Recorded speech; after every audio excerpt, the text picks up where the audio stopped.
Episode 21 with Jenny Reese Clark. Hey everybody, you're listening to the Never Forsaken podcast, looking at the lives of the outcasts, the seekers, the never forsakens, those in or out of the local church and passionate about Christ. The show is broadcast weekly, and show notes and more information can be found at neverforsakenpodcast.com. I'm your host, John Robinson. Let's get into the show. Thank you, podcast listeners, for tuning in to another episode of the Never Forsaken podcast. My guest today is Jenny Reese Clark. Jenny is a former drug addict and a felon who is now a living testimony of what the Lord can do in a person's life. Jenny is also a speaker and an author of a book called Field of Influence. Jenny, welcome to the show. Hi, how are you? I'm doing great today. So glad to be able to talk with you.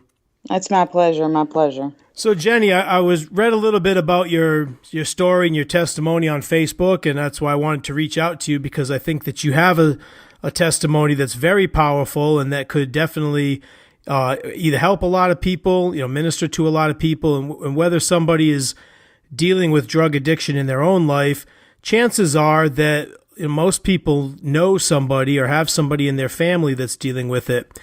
And it seems to be very prevalent. Part of the country where I live in, I don't know the percentages or the statistics. I live in Kentucky, and very, very high rates of drug use down here and drug abuse. And so if you don't mind, would you just kind of get into the story and just share your testimony with us? Absolutely. Well, I was born in Van Nuys, California, but brought to the South at an early age, at the age of around 5 or 6. And I was raised in a Christian home. My very first church was John MacArthur's church back in Los Angeles. Oh, okay. Yeah. So I was exposed to Christianity and faith early on, and it was a principle that was taught that was a true belief in my parents' hearts. So we did go faithfully to church on Sundays and Wednesdays and participate with kind of like all of our guts, so it was very real to us. And, they were very supportive. My dad coached me in ball growing up. We were, majority of our family was on a ski team together, so we would go out and practice days in and days out during the week and have shows on the weekend. And we just kind of grew up together, a very close-knit family. I've got an older brother, a younger brother, and a sister that's kind of right there in the middle with me. So it's a very well-rounded family, and we had a good time dating each other's friends, and life was just great. Sure. So you're not dealing with like any kind of abuse in the family, or no, it just was a generally good Christian upbringing. So basically, I had no excuse, is what you're getting at. Kind of. Absolutely, I did not have this story that kind of led up to it, except for, of course, my car accident, which like I said, life was going great. I graduated school early. As a matter of fact, I graduated 6 months early. So my car accident that I had was actually during my senior year. It was Sunday afternoon. I just left church, headed to a boyfriend's house, and was looking for makeup while I was driving, lost control of the car, ended up hitting a car head on the opposite side of the bypass, and was ejected from the car through the car door, and broke my pelvis in half, fractured it in 5 places, broke L5 vertebrae in my back, my tailbone in half. I lost 5.5 pints of blood through my femoral artery. They had to transport me from Montgomery, Alabama to Birmingham to UAB hospital, where they had specialists that can work on pelvic trauma. Wow. It was terrible. It was really, really bad accident. I hit one car, had 8 people in it. It was a horrific accident, and it therefore changed my life forever from that moment forward. Being that I was very healthy and in shape, athletic-wise, my muscles were really strong, I really recovered very fast. And I was a case study at UAB in Birmingham, so I had like the best of the best care that the world could really offer, because they were learning from me. And it was going to be, let's see what we can do with this. And they invented a custom external fixator for the pelvis and put it in me, and it allowed my muscles not to atrophy. So I just really did. I really bounced back pretty quickly. But what happened is when I bounced back, I went to go do these things that I was accustomed to doing all during my childhood, and my body could no longer do what my mind could still do. Sure. And it was conflicting in my soul. It was conflicting in my spirit, and I began to kind of rebel. Well, fine, if I can't go be, a famous water ski coach or something like that, then I'm going to do the next thing on my list, and I'm not really going to ask God about it because, I was talking to, God was in my life before, and he didn't, make this not happen for me, Right. Well, so I kind of didn't really ask him. It wasn't that I hated him, life's life, stuff happens, accidents happen. I never thought it could happen to me, but it did. I was that small percentage that has that wreck 5 minutes from home that changes their life forever. I was that small percentage. I figured for sure nothing bad like that could happen again. I've already got my statistic, right? I've already hit my statistic for the bad traumatic things happening to you. And I was just kind of like, well, I'm just going to kind of, family's a good thing. That's nothing that God would oppose anyway. So, I just kind of found the first suitor that, loved me and was willing to kind of nurture me. It was actually the boy's house, or at that time called boy, 17, 18 years old. I was actually on the way to his house, and during the accident, it was very nurturing and caring. So he kind of looked after, came over, and just I kind of fell in love with that Florence Nightingale kind of thing, atmosphere where you have somebody who takes care of the wounded person falls in love with those who nurture type thing, and so that's what it was. And yeah, he was great, and so I was like, oh, he'll work, we'll have family with him, get married, and so that's what I did, and didn't really kind of consult God. And being that this was all pretty fresh after the accident, a couple years, I got married, and within 4 months of being married, I ended up getting pregnant with my first child. And my frame was just so delicate to then put, the pressure and the weight of a child on top of it. It kind of, it was too much for it. And so after I gave birth to my first child, I had excruciating pain the entire pregnancy. It was one of those miserable pregnancies. You see these little things walking around with their little baby bumps, and they're so cute and they're so happy. And I was just kind of like, oh my God, I'm pregnant. I just want to get out. Yeah, but not so much though, right? I was struggling. I was hurting so bad. I was working full time and carrying this baby. I would come home and cry myself to sleep to the next morning to go back to work. And after I gave birth to the child, about 3 months, when my first son was 3 months old, I still felt 9 months pregnant, and I thought, this is not good. Let me go to the doctor and find out what's going on. And they were like, you've got severe degenerative osteoarthritis. And I was thinking, well, what in the world happened to mild and moderate? You just skip those two, straight to severe. I didn't even have this before I got pregnant, and they said, well, that's how much, weight and strain, how much damage it did to it. Your frame was, really broken, and it just, this was too much. So it was related to the car accident? Mm-hmm. Okay. Mm-hmm. Yeah. The weight of a child on top of a frame that, I've got 2 5-inch long plates and 4 3-inch long screws still attached to my sacrum. Oh, okay.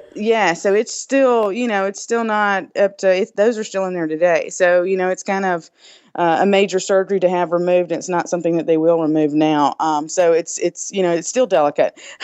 Wow. But I ended up getting pregnant again 6 months when I had one on my hip. 6 to 8 months later, I find out I was pregnant again. And they had offered me narcotics when I went to the doctor the first time. And they said, sorry, we can't really, there's no magic cure for osteoarthritis, degenerative osteoarthritis. And that's what you have. And, so here's some pills, and this will help you cope, and this will help you kind of manage your pain level while you have responsibility.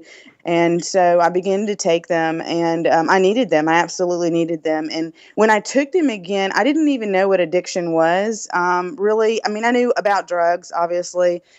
I wasn't, completely naive to them. I don't think any American can really grow up this day and age and not know what drugs are. Right. And the effects that they can have. Now, personally, know the effects that they can have. I was kind of blinded from that a little more shielded than, say, like my husband was or whatever. But because I did come from this family that didn't, drink and didn't cuss and didn't, smoke and didn't do the drugs and didn't, I didn't see that on a natural. but I still knew what it was. I was still educated. I wasn't, naive, but, I started to have this, dependency upon them, to be able to handle the responsibilities that were, naturally in my life. Now I've got, a family, a home to take care of, a job, a child, and then I get pregnant again.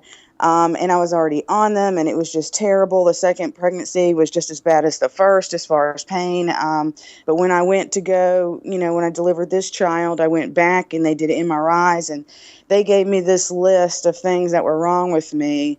That of course were things that would never be fixed unless they gave me some type of spine transplant, which they don't have. Yeah, I'm just kind of going to be jacked up, and that's just, I'm sorry, but this is your lot in life. This is based off your poor choice to look for makeup while you were driving when you were 17, and here you go. Here's some more pain narcotics, and like I said, my responsibilities were increasing. Now I've got 2 kids, a family, a husband, things I wanted to do. And my pain was just, phenomenal. It was just something that just kind of, it impeded my view of everything, because there it was, I woke up, there it was, Right. I went to church, there it was, I went to this and there it was. And, and so these little things, it just kind of, it was like a fog that was put over me, this chronic pain condition that I had. And my drive became, my focus became, how can I get rid of this? Right. And the pain pills would help, just to tell the honest truth, you take some pills, you kind of, the pain eases, you kind of forget about the issue for a second. You are able to enjoy yourself a little bit more with your kids. You're able to pick them up a little bit more, play on the floor. Why wouldn't you want to do that? Yeah. And so I'll just take 2 more pills, and then I can do that for 4 more hours. And then I take 2 more pills and I can do that for 4 more hours. You see what I'm saying? But you start to build a dependency, though, right? Is that, Absolutely. dependency, and also your body gets, try the word I'm looking for, but you get accustomed to it. And physically addicted to right. it. So it doesn't have the same effect on you anymore? No. And, as a matter of fact, well, what happened is, you began to take more, you began to abuse your prescriptions, because you want to do more, and the medicine allows you to do more because you have less pain. And so you begin to abuse it. And then of course the natural things go, how can I get more? How can I up my prescription? How can I do these things? And once these things started creeping into my life, this thought life began to be my first line of thought. I knew there was a problem. We've got a problem here. I'm running out of my prescription early. And when I did, it was absolutely horrible when I didn't have it. And that's when I really realized that your body could physically become accustomed to this opiate ingestion, and your whole entire chemistry be changed because of it, because your body no longer knows how to produce dopamine and its natural pain relievers. It's waiting for the pill to trigger it so that it can release it, and you don't have the pill to trigger it to release it, so therefore your pain becomes immense. It's just, like I said, it's like it was a fog. And so I began to get paranoid and kind of scared, because I was like, what is this? I can't get rid of this. I need more of this. I have to have this. If I don't have this, I'm throwing up. I'm nausea. There's different things that are coming that this is weird. Yeah. And then I began to do the research, because pride throughout my entire life, is like you heard me say, it could never really happen to me. That was a very common theme in my life. I guess, I don't know if it was the way I was brought up. I just, or I'm just naturally human. Sure. And sure. humans have pride, but I just kind of walk through life like, it's not going to happen to me. I've got this, and I became embarrassed and ashamed and kind of guilty of what I had allowed to kind of take root in my life. And it wasn't something I really wanted to go home and say, hey, I think I've got a drug problem. Right. Because this is so foreign. This is not, other people have gotten hurt before and they didn't turn to drug use. Why, why me? These types of questions I wasn't really prepared to answer. I knew that, like I said, in my pride, I didn't want other people to know that I couldn't handle the responsibility that was already there in my life. But it's interesting that you mentioned that, because coming from a personal standpoint, I worked on an ambulance for many years. And so, a lot of my patients, we would take patients to go to the different facilities and receive pain meds and whatnot.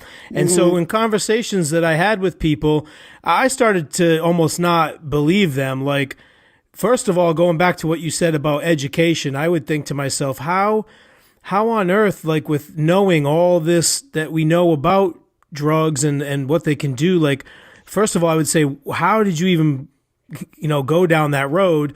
And then the second thing that you mentioned, the pride, there was a lot of people that I took, I know they would tell me that their families didn't even know. And they would, they had stories about why they were going to the doctors, that it was completely unrelated to the pain medication. Well, it's natural because that's drug seeking behavior.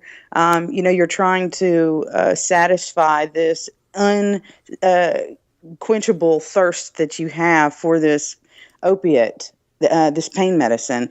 And it sounds terrible to say it like that, but that's what it becomes in your life, whether you want it to or not, because it is one of the few drugs that truly has a physical dependency on it. And that's what I found myself doing is finding out, like, kind of educating myself. What is this stuff that I'm taking that has so much control over my life?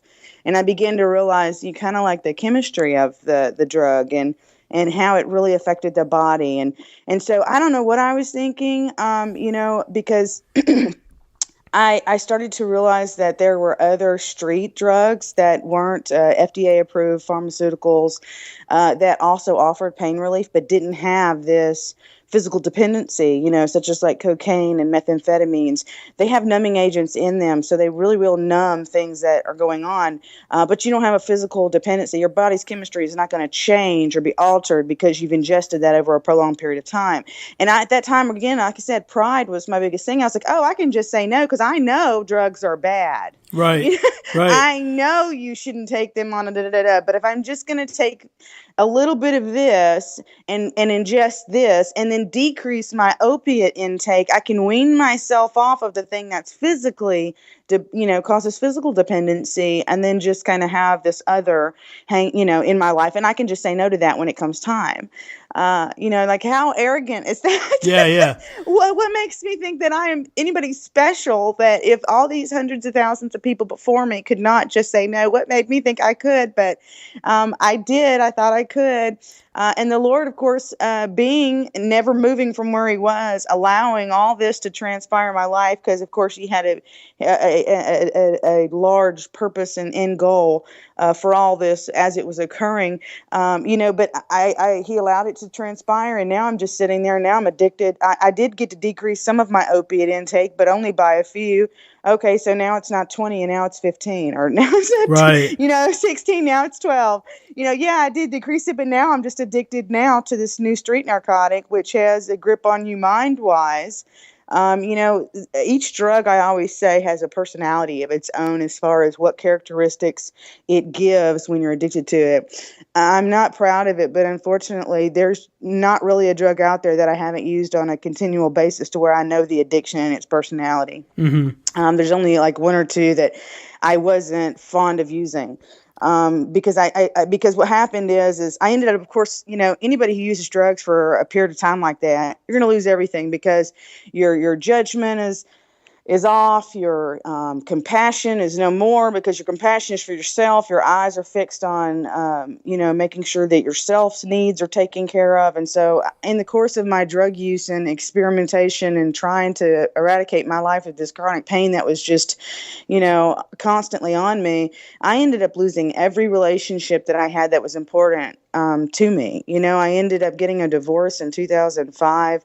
2007, we decided, there's no way to kind of rectify this. We tried even afterwards, because both of us were Christians, Sure. We both believe that, you don't get divorced and all this. So, it was nothing. It was neither one of us woke up one day and said, hey, this is what I want for my life. But that's what happened, and that's what the Lord allowed to have happen. And it was tragic. It was very, very tragic. I lost everything in the course of it. So you lose your family and all of this happens. And is this now the rock bottom for you, or do you still have a ways to go?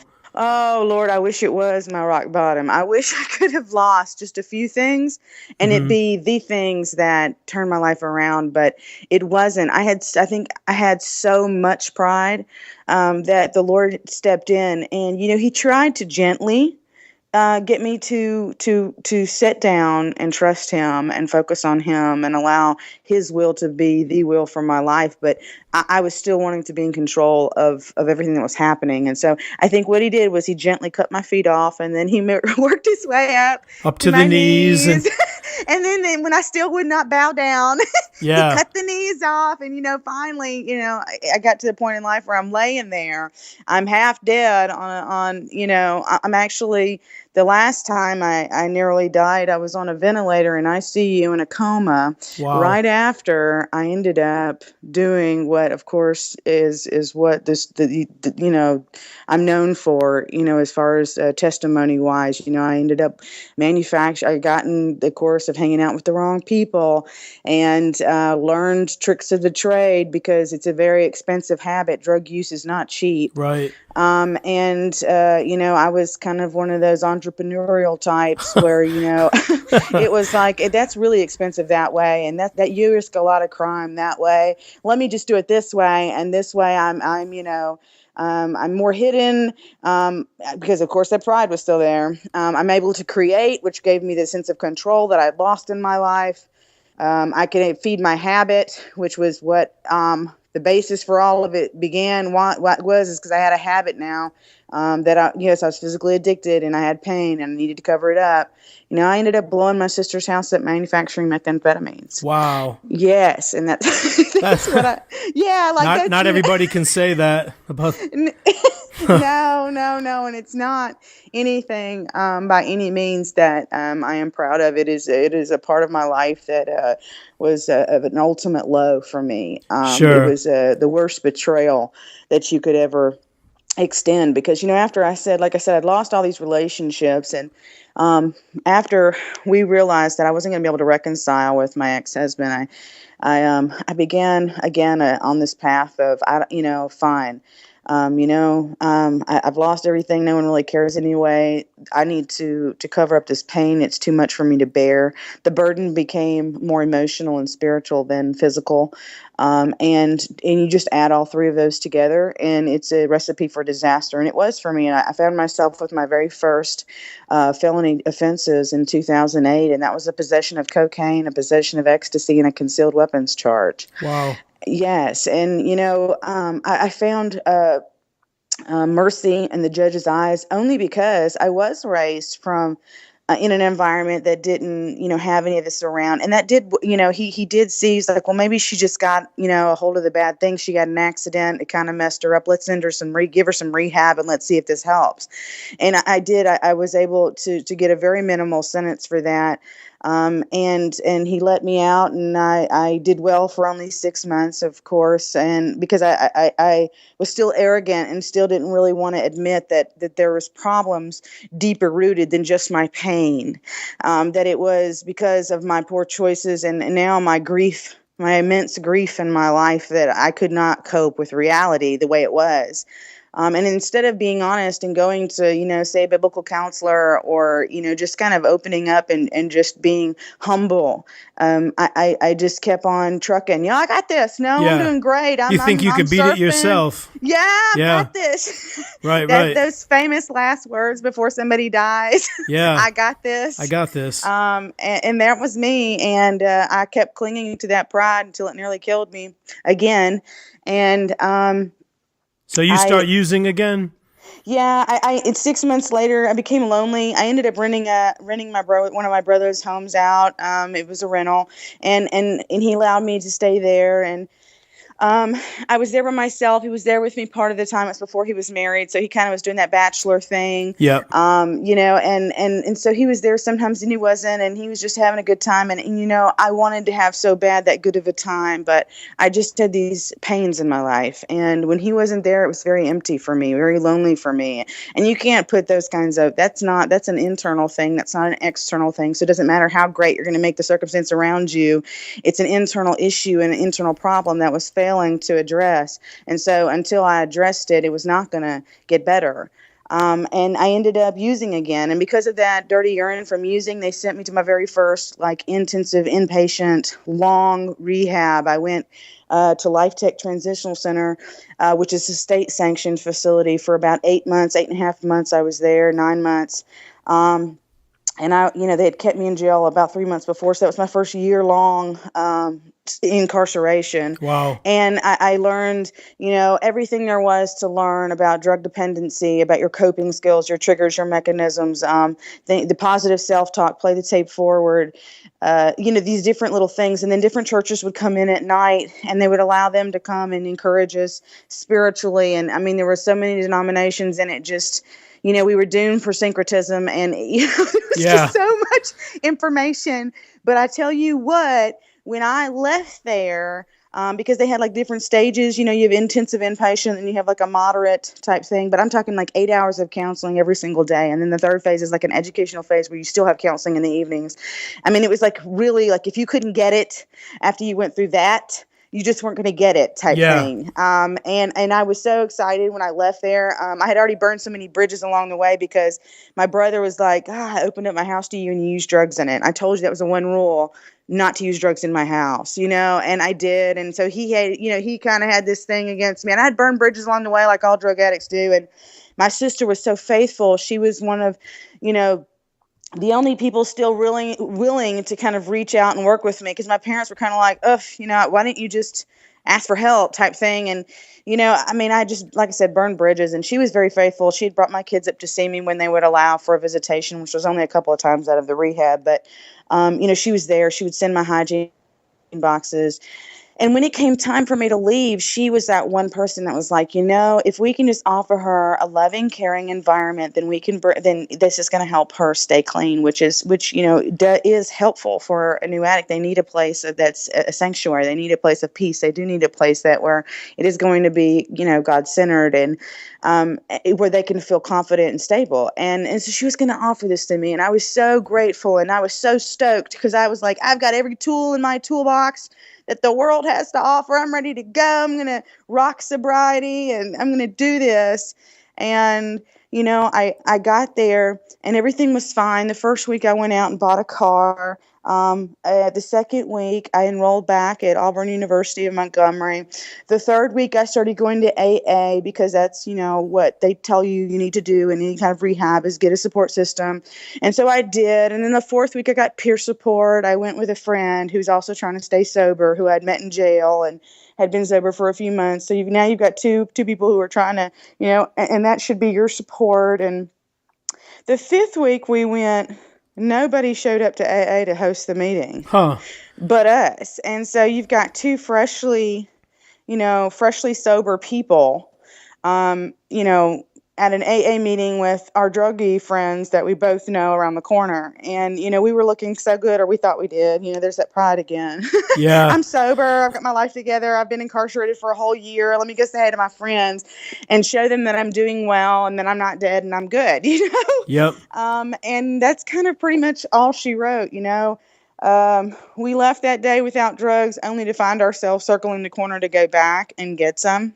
Incredible. And yes, and one thing led to another. And I found myself under the influence and having been awake for like a solid week. Wow. And after that, being awake for a solid week, anytime you use drugs, you are at risk for making poor choices, or poorer choices than you may have made sober.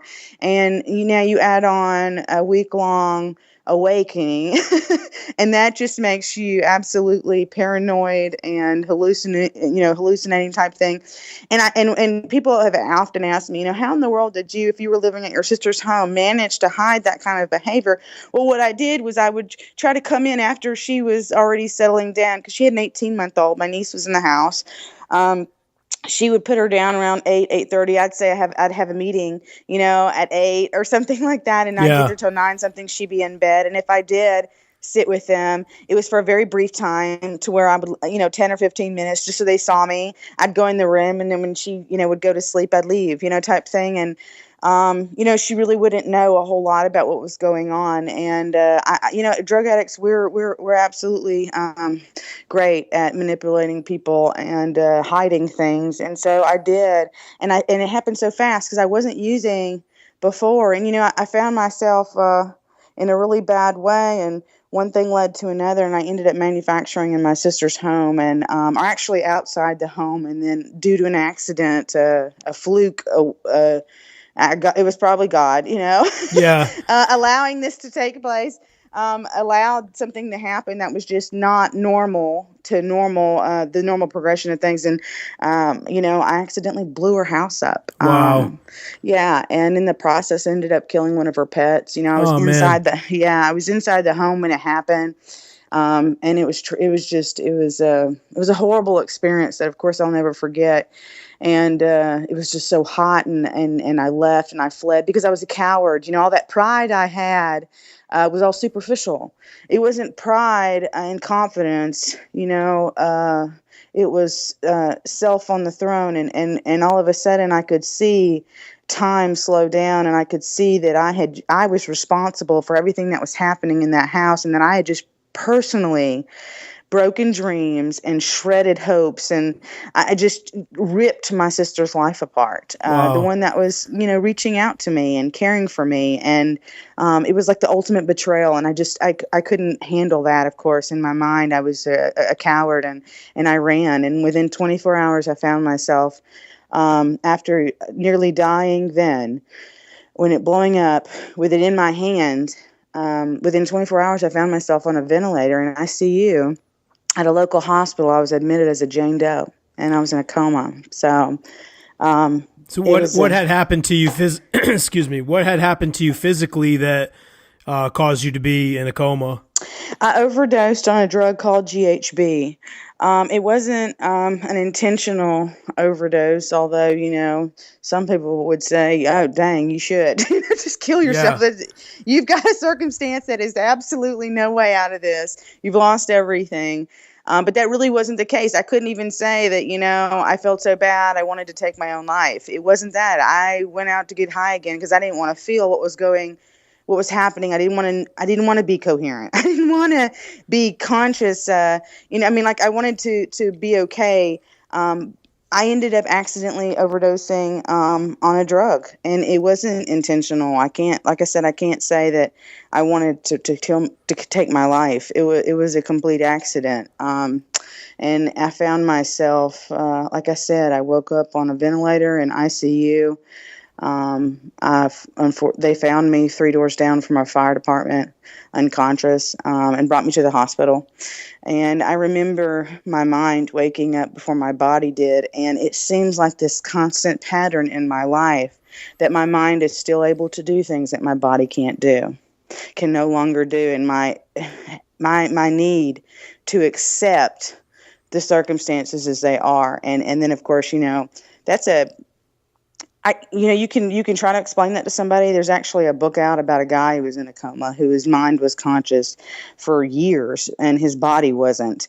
It's that's an intense book if anybody ever has a chance to read it. But it is mine was only for a few hours, and I could not imagine years. So you're able to start processing what's going on, and before you can't even physically get away now and run and hide or anything. This is almost like you're forced to confront yourself now.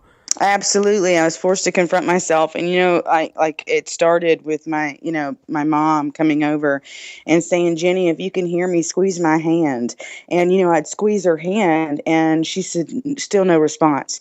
And I'm thinking, I'm pretty sure I squeezed her hand, And then she'd come back over there and she'd say, Jenny, if you can hear me, squeeze my hand. And, I would give it all I got, and she still didn't, acknowledge that. And she'd say, she's still not hearing us. And I'm screaming because I'm thinking they're going to pull the plug on me and end my life. And I am here and I'm awake, and and I could feel myself fighting for my life. And I began to understand the chaos of my circumstance. Okay. Because it kind of slowed me down. Like I was on a roll. I was definitely on a path of destruction. The Lord saved my life twice in 48 hours. nearly being blown up and then overdosing on a drug. And I'm still here. He's slowing everything down, and he put the reins on. He put the brakes on. Okay. Yes. So you this let is her out finally one more time, and that's a wrap. this finally rock bottom now. Well, I'd like to say it was. Oh You boy. would think. Wow. I know, isn't this awful? You would think that after all of that, my life is dangling there. Am I going to live? Am I going to die? I'm dangling that has got to be the lowest above low points in my life. Well, you know what? I ended up going to jail. They charged me with first-degree manufacturing. A Class A drug felony carries minimum of 15 years in prison, 15 to 99 or life. They gave me an arson charge in accordance with it, which fortunately was just a misdemeanor because I did get charged with the worst felony you can get charged with.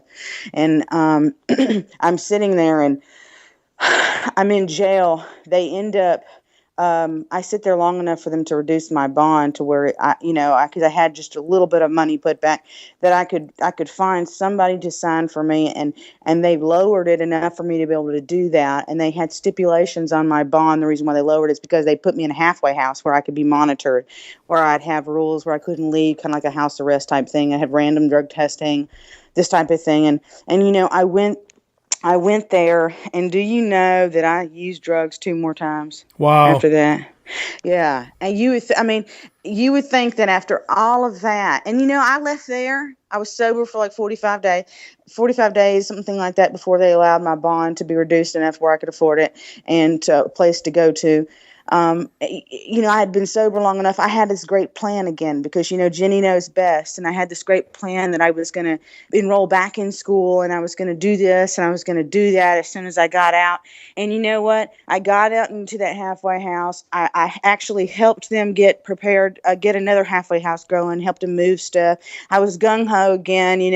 I'd been sober for a brief moment, and I could start to see the light. I could see, maybe there is a little bit of hope here. And, I was just so arrogant, still had not considered the damage that I had done to others, was still worried about if I could finagle this, if I could get, what kind of sentence could I get if I did this, this, and this. And so I enrolled back in school and all this kind of stuff. And I still didn't make school again.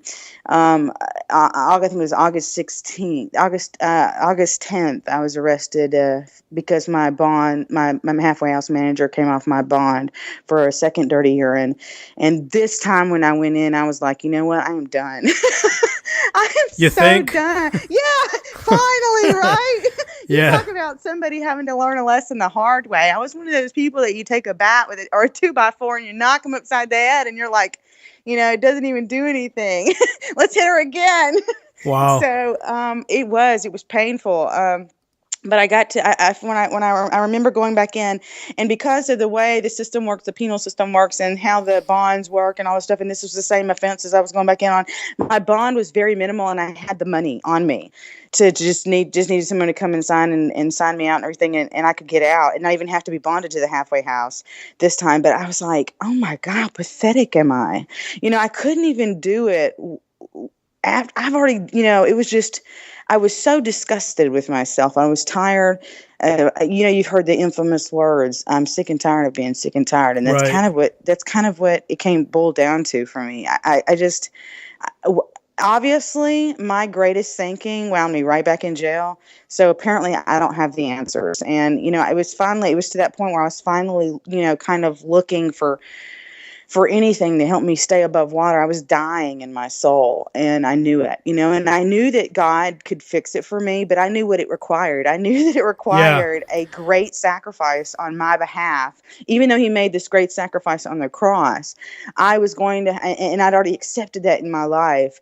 I was going to have to allow him to be king and not me. And that means I was going to have to be dethroned. I was going to have to take myself off of everything that I want for my life and say, okay, Lord, it's not my life. It is your life. What do you want for me? And I think once I finally came to that point where I surrendered my will for his, life changed. almost instantly. Because it was no longer, how can I get myself out of this circumstance? It was, Lord, what do you want me to do next? How do I proceed from here? How do I change my life? How do I look different and talk different? Because no one believed me by now. By this time, I've told so many stories and manipulated so much that, it was.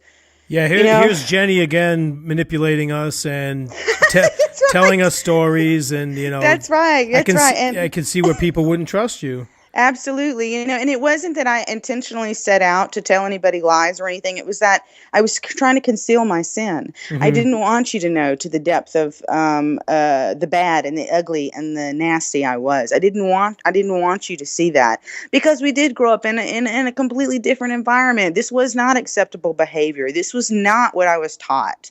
Why are you doing this? Why have you opposed all you know and gone against it? And and I was so prideful and arrogant. I would have said, I'm God. I know God. Don't tell me I know God is. I know Jesus Christ is. And I did. But I wasn't allowing him to be Lord of my life. And there's a big difference between just saying I know who he is and I believe that he's the Son of God versus he is Lord of my life. It looks totally different. As well as I know. I believe I heard you say on one of your podcasts that you were in the military yourself. I was, yes. Well, that there's a difference in subordination and insubordination. I know about it all too well. Yeah. So, the difference between being totally, were you Army? I was in the Army, yes, military police. Okay. Well, there you go. You really know. You know about all things Army and all things HUA. Heard, understood, and affirmed. Right. I was kind of like heard, understood, but I was not affirming anything. Well, I'll say this: I went in as E1, and I got out 4 years later as an E1. So wow. We'll just say that. Yeah. Wow. So yeah, you kind of had an issue with that. Yeah. You're either, some people can do it, some people can. It's less than 1% of the population is our military population. So, it's not for everybody. I wish I stayed. I wish I did. I wish I kind of got my act together. But for me, the 4 years was more like fraternity. And that's how I kind of treated it, with the partying and having fun. And I mean, I had a great time. I don't regret it at all. I do wish, part of me wishes I had made a career of it, though. Yeah. Well, I there was times because I was still trying to find world solutions to my problems. Because like I said, I went through medical journals. I wanted to know man's fix. I wanted to know, and I considered the military, but they wouldn't consider me because of my injury. Sure. I've got these, so that wasn't, so I considered it for a brief second, and then it went out because it was an impossibility. And I was facing so many impossibilities with my disabilities. And I was just, it just, like I said, I had a helplessness and a hopelessness, and I wasn't standing firm on all these truths and principles, biblically speaking, that I knew and was taught being raised. I was completely listening to the world and listening to me. And so, like I said, I wound myself in a pretty ugly pickle, and one that I wasn't going to be able to get out of. And I kind of came to the end of myself and was like, okay, I just don't have the answers, and let me just start kind of trusting you, Lord. And I always joke around and I say, my prison time was kind of university for me. Some people go to seminary, some people go to boot camp. Yeah. I mean, the Lord took me through an intensive path, an intense path where he truly refined me through hot and heated circumstances. Being in prison is not easy by any means. I can only, it took me a book to write about it, to tell you the kind of different things that you experience in prison. But as an MP, you would know a little bit. Where were you an MP at? Were you? I was National Guard, but after I went to Desert Storm, came back from Desert Storm into a National Guard unit. Well, the prison life is it's an intense life. You're kind of away from family. There's a regimen. You have to be in compliance. People are telling you what to do. They're telling you when to eat. They're telling you when to sleep. They're telling you what to think. And so it's a time where you're going to be really, really challenged. You're slowed down from the pace of life that you were, but slowed down to do what?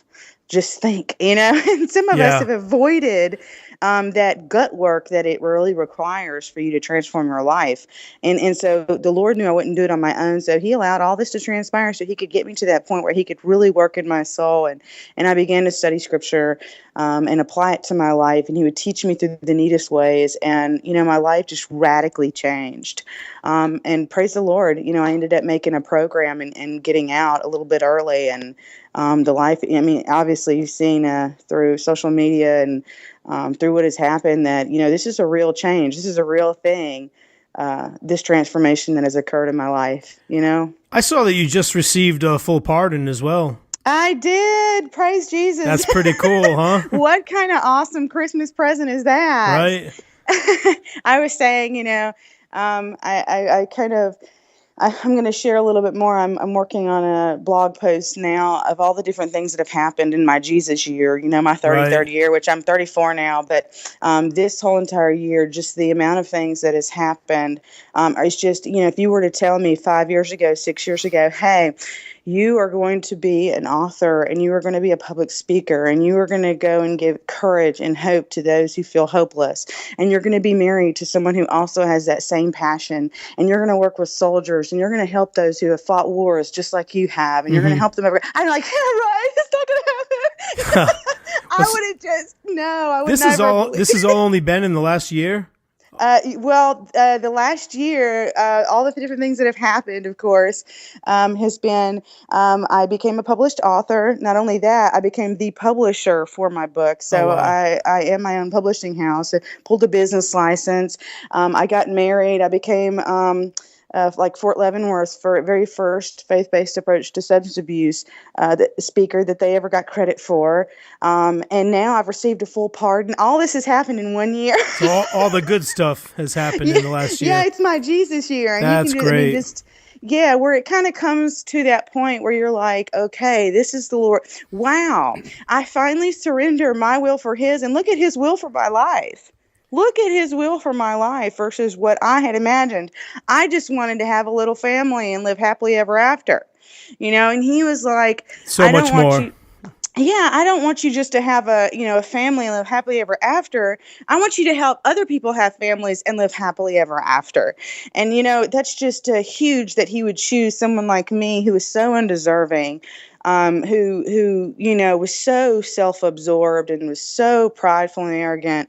And just, I made things that killed people. I made a product that destroyed lives and people that would rob, steal, and kill and all that stuff for. I made these things that would persuade people to do things that they would never do. And then he turned around and used that life to turn around and then inspire others to encourage them and to give them hope. And, that's just, it's so humbling. Incredible. It is humbling because I don't deserve it. Who am I? I'm just little old Jenny, ex-convict from Montgomery, Alabama, who loves Jesus. Oh, so hey, you're not too far. I went to basic at Fort McClellan, which isn't around anymore, but that was down in Alabama. Mm-hmm. Yeah, my husband's actually stationed at Fort Benning now, so I'm in Columbus. But all my business operates still in Montgomery, so Gotcha. I'll commute and everything. And I do have a relationship with one of my sons, so I do get to go back and see him every week. And so the Lord is even restoring the things that I've lost. He's giving back. So he's been great to me. So briefly, if you could get into a little bit of your work with the military and tell us about the Spencer Project.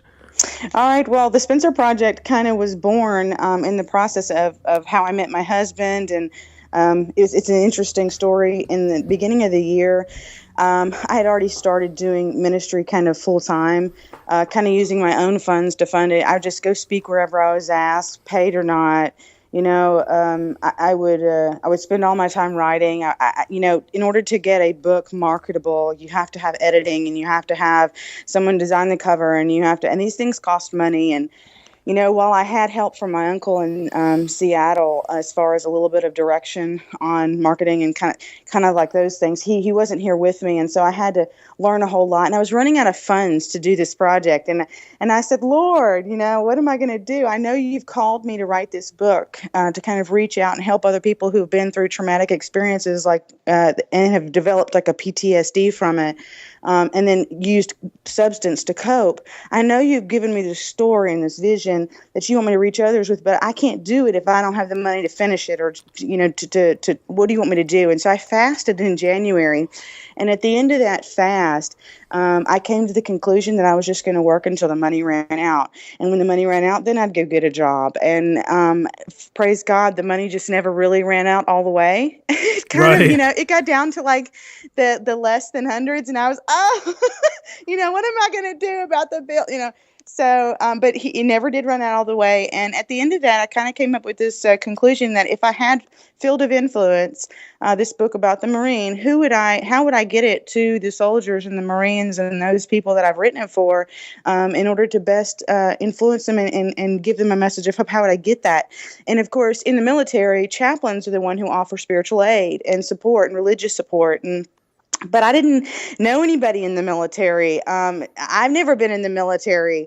I mean, I knew a few people who were in the military, but no one influential. And so there again, it was a God thing. I just said, okay, I'm going to get on LinkedIn and I'm just going to send out some invitations and we're going to see how this goes. And within 24 hours, I had like a couple hundred connections in the military. Wow. As far as in the chaplaincy in all branches in many different countries. And I thought, well, what is this? Apparently I had opened the door to the place that the Lord wanted me to minister to, and he made it so. And it is come to find out my husband was one of the people who responded to these connection requests and asked me, he said, well, do you have a bio I can read, and how do you offer aid to chaplains?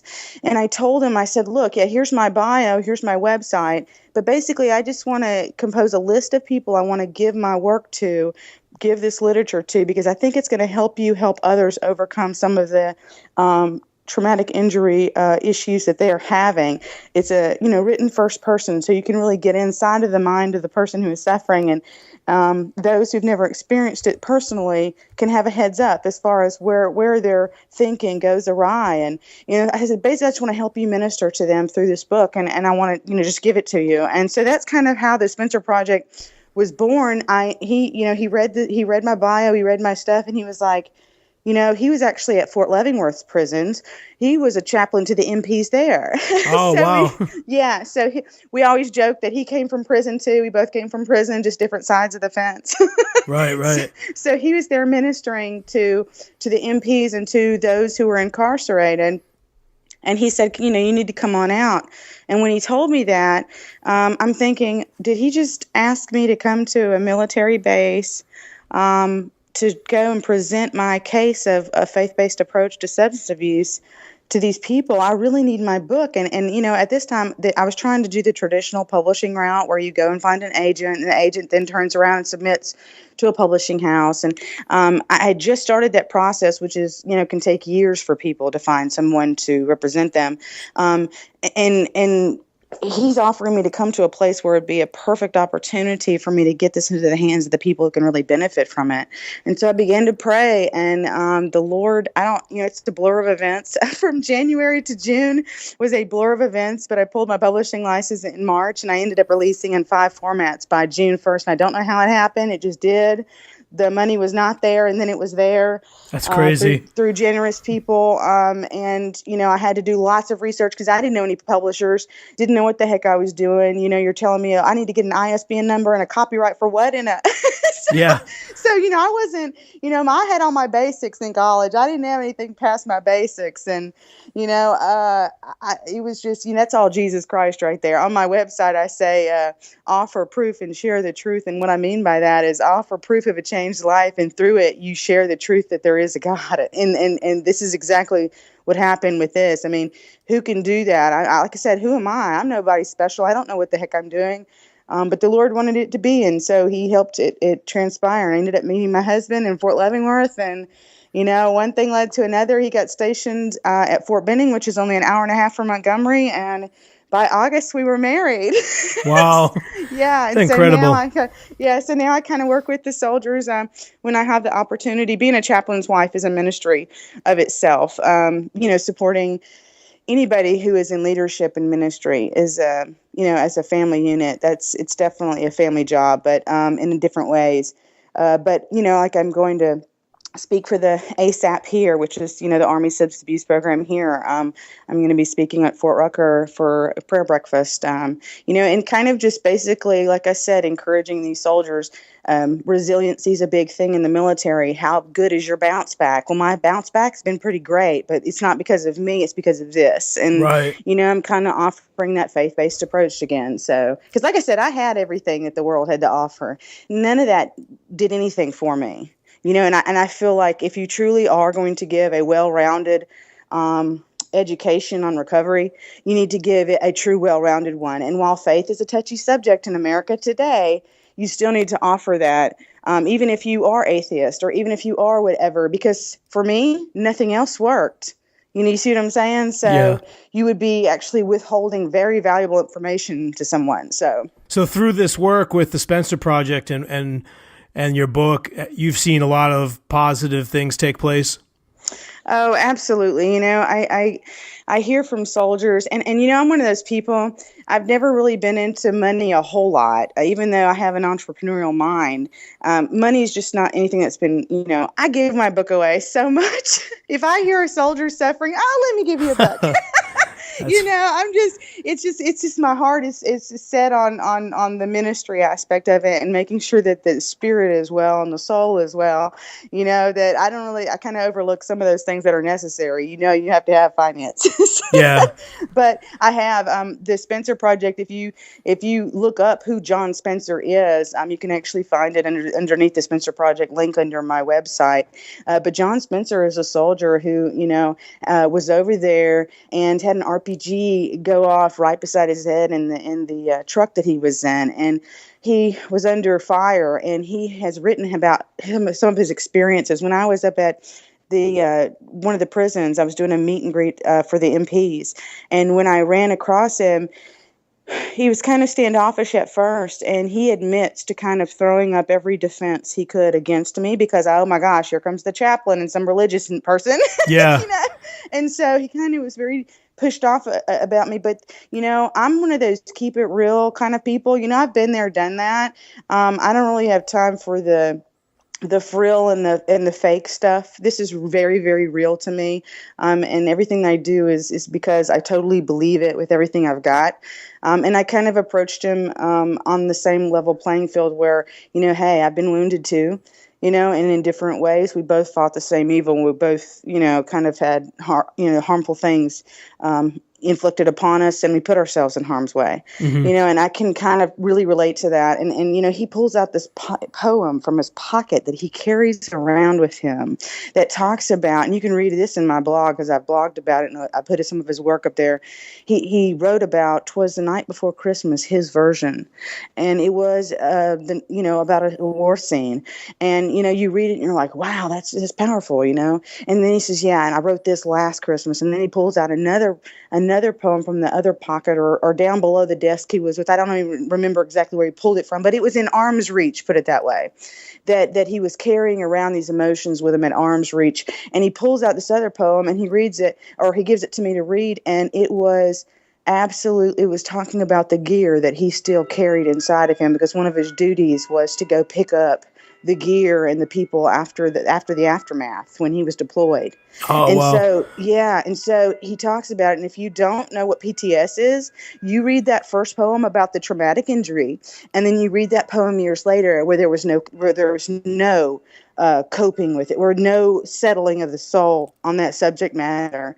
And that's what PTS says. You really you have a traumatic event happen, and because you cannot cope and digest it properly, it just sits there and it dwells and it festers and it gets bigger, and it then affects your sleep, and then it affects your thinking and your nervous system and your whatever, because you just really can't swallow this stuff that you've seen, the stimulus that's been in your mind.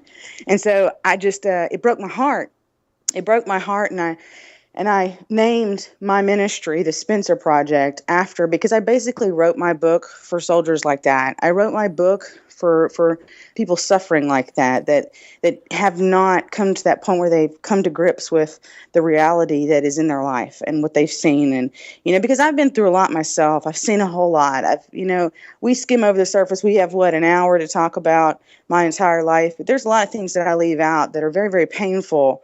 But people need to know that you can still have all these things happen to you and still find hope at the end of the day. And this is how I found it for myself. Gotcha. Yeah. So I've got a lot of military friends, and I definitely, once I get this podcast out, I want to make sure that they have access to get your book as well. So how can people get access to your book and your blog, and what are your Twitter and all that for people to be able to follow you? Yeah, well, if you go to my website, jennyreeseclark.com, you have social media links for pretty much everything. I'm on LinkedIn, Twitter, Google+, Facebook, Instagram, Tumblr. I even have a YouTube channel working on getting some more stuff on that out. You can purchase my book there, or you can purchase it on Amazon, your choice.